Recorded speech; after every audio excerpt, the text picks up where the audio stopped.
नमस्कार मंडळी. तर आज आपण अगदी सोप्या पद्धतीने बाहेरच्या स्टाईलची आलू स्टफ मिरची भजी बनवणार आहोत.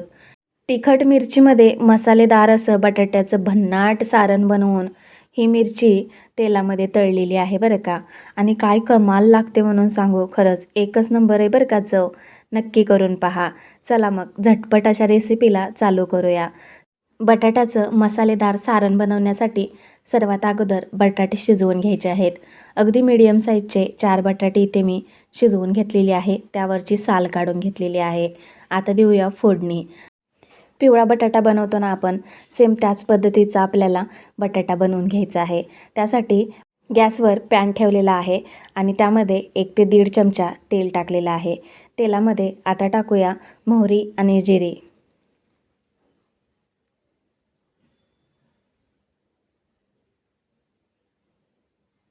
मोहरी जिरे तेलामध्ये फुलल्यानंतर यामध्ये आता टाकत आहे आलं आणि लसूणची पेस्ट. आलं आणि लसूणची पेस्ट एखाद मिनिटभर तेलामध्ये परतून घेऊया. लगेचच टाकायचं आहे हिरव्या मिरचीचं वाटण. हिरव्या मिरचीचं वाटण म्हणजे फक्त हिरवी मिरचीच मिक्सरमध्ये बारीक केलेली आहे बरं का. खूप काही हिरव्या मिरचीचं वाटण टाकू नका, कारण हिरवी मिरची जी आहे ना भजी बनवण्यासाठी घेतलेली, ती थोडीफार अगोदरच तिखट असते. त्यासाठी 1 ते 1.5 चमचा टाकलं ना तर बास होऊन जातं. सोबतच आता मसालेसुद्धा टाकून घेऊया. मसाल्यामध्ये टाकलेलं आहे हळद पावडर, त्याचबरोबर धने पावडर, थोडीशी आमचूर पावडर टाकलेली आहे, गरम मसाला टाकलेला आहे. सर्व असे मसाले ना एकत्रित करून घ्यायचं आहे, एकजीव करून घ्यायचं आहे. छान असे तेलामध्ये मसाले एकजीव झाल्यानंतर यामध्ये टाकणार आहोत बटाटे. आता हातानेच हलक्या हाताने असं स्मॅश करून बटाटे टाकून घेते आणि बटाट्याला ना पूर्णपणे असं मिक्स करून घ्यायचं आहे, स्मॅश करून घ्यायचं आहे, जेणेकरून मिरचीमध्ये आपल्याला हे बटाट्याचं सारण व्यवस्थित असं भरता आलं पाहिजे. तर यासाठी हे असं बटाट्याचं सारण भरून हिरवी मिरची तळलेली आहे ना, काय कमाल लागते म्हणून सांगू. खरंच आहे ना, चव आहे ना अप्रतिम आहे बरं का. मला वाटतं तुम्ही ह्या पावसाळ्यामध्ये ही भजी मात्र नक्कीच करून पाहावी. बटाटा छान असा मिक्स झालेला आहे मसाल्यामध्ये. तर आता यामध्ये टाकूया चवीपुरतं मीठ आणि परत एकदा भाजीमध्ये एकजीव करून घेऊया मीठ. उलटण्याच्या सहाय्यानं असं मिक्स करून घ्यायचं आहे. खूप काही बटाट्याचे असे पीसेस मोठे मोठे ठेवायचं नाही आहे, अगदी स्मॅश करून घ्यायचं आहे. सर्वात शेवटी यावरती जाणार आहे बारीक चिरलेली कोथिंबीर. आणि हा जो बटाटा आहे ना आता आपल्याला गार करण्यासाठी ठेवायचा आहे. पूर्णपणे हे बटाट्याचं सारण आहे ना गार करून मगच मिरचीमध्ये भरायचं आहे बरं का. तर आता गॅसची फ्लेम बंद करूया आणि हे मिश्रण गार करून घेऊया. आता एक मोठी वाटी घेतलेली आहे आणि अगदी छोट्याशा वाटीनं 1 ते 1.5 वाटी बेसन पीठ घेतलेलं आहे. यामध्ये टाकूया मसाले. मसाल्यामध्ये हळद, लाल तिखट टाकलेलं आहे 1 चमचा, त्याचबरोबर मीठसुद्धा टाकलेलं आहे चवीनुसार आणि बारीक चिरलेली कोथिंबीर टाकूया. तसेच यामध्ये चवीसाठी आणि खमंगपणा येण्यासाठी म्हणून हातावरती ओवा क्रश करून टाकायचा आहे. ओवा टाकल्याने जी भाजीला चव येते ना खरंच खूप छान येते. यासाठी मला कोणतीही जर भाजी बनवत असाल ना तर त्यामध्ये ओवा मी टाकते. ओवा टाकल्यामुळे ना पचायलासुद्धा हलकं जातं, तर त्यासाठी ओवा वापरलाच पाहिजे. आता यामध्ये खूप काहीसं पाणी अगोदरच ॲड करू नका, कारण हे मिश्रण आपल्याला दाटसर ठेवायचं आहे, जेणेकरून मिरचीला पूर्णपणे हे मिश्रण लागलं गेलं पाहिजे.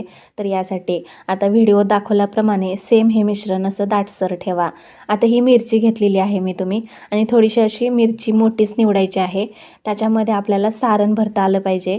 तर यासाठी ह्यामधल्या बिया ज्या आहेत ना त्या काढून घेऊया आणि असा मिरचीला कट करून घेऊया. एक एक करून सर्व ज्या मिरच्या आहेत ना त्या अशा कट करून घेतलेल्या आहे, चिरून घेतलेल्या आहे. आता घेऊया सारण भरायला. तर सारण आहे ना फुल्ल असं भरून घ्यायचं बरं का, कारण खमंग खूप लागते ही भजी बटाट्याच्या सारणमुळं. आणि हे जे सारण आहे ना ह्याची चवसुद्धा खूप अप्रतिम आहे. आता हे जे सर्व सारण आहे ना ते सर्व मिरचीमध्ये असं भरून घ्यायचं आहे. हवे तर तुम्ही मोठ्या शिमला मिरच्या अशा भेटतात ना त्या पद्धतीच्या जर घेतल्या तरी चालतं. आता लगेचच आपल्याला भजी तळून घ्यायचं आहे. यासाठी यामध्ये किंचितभर सोडा टाकलेला आहे. सोड्यावरती थोडंफार पाणी टाकूया आणि परत एकदा हे जे मिश्रण आहे ना ते फेटून घेऊया, जेणेकरून जो सोडा आहे ना तो पूर्ण मिश्रणामध्ये छान असा मिसळला पाहिजे. तर यासाठी आता या साईडला ना तेलसुद्धा गरम करायला ठेवलेलं आहे. मिरची पूर्ण मिश्रणामध्ये अशी बुडवून घ्यायची आहे आणि मग तेलामध्ये सोडायची आहे. तेलामध्ये खूप काहीशी गर्दी करू नका. अगदी 2 ते 3 अशा मिरच्या ज्या आहेत ना ते तळून घ्या. गॅसची फ्लेम आहे ना कमीच ठेवा, कारण खूप जर हाय केली ना तर भजी जे आहेत ना ते बाहेरून अशा लाल होतील लवकर आणि आतून आहे ना मिरची भाजली जाणार, कच्चीच राहील. तर यासाठी आहे ना गॅसची फ्लेम कमीच ठेवा आणि मग मिरची भजी तळून घ्या. मस्त असं कुरकुरीत मिरची भजी जी आहे ना ती पाहू शकता. आत्ताच खावीशी वाटणारी ही मिरची भजी खायला आहे ना जबरदस्त होती. आता छान अशा फ्राय झालेल्या आहेत. तर ह्या मिरची भजी आपण काढून घेऊया. मंडळी, तुम्ही कधी खाल्लं आहे का हो आलू स्टफ मिरची भजी? खरंच खूप टेस्ट मस्त आहे बरं का, चविष्ट आहे. म्हणून आहे ना तुम्ही एकदा तरी ही भजी घरच्यांना तुमच्या नक्की करून खाऊ घाला. आता छान असं कुरकुरीत होईपर्यंत भाजून घेतल्यानंतर काढून घेतलेलं आहे. तसेच दुसरासुद्धा मिरचीचा घाणा आपण अशाच पद्धतीने बनवणार आहे. खूप काहीच तेलामध्ये गर्दी वगैरे काहीच करायची नाही आहे. 2 ते 3 मिरच्या अशा करून ह्यासुद्धा मिरच्या आपल्याला भाजून घ्यायचं आहे, फ्राय करून घ्यायचं आहे. आणि आता तुम्ही समोर व्हिडिओमध्ये बघूच शकता, जे बेसनचं मिश्रण आहे ना ते मिरचीला किती छान लागलं गेलेलं आहे.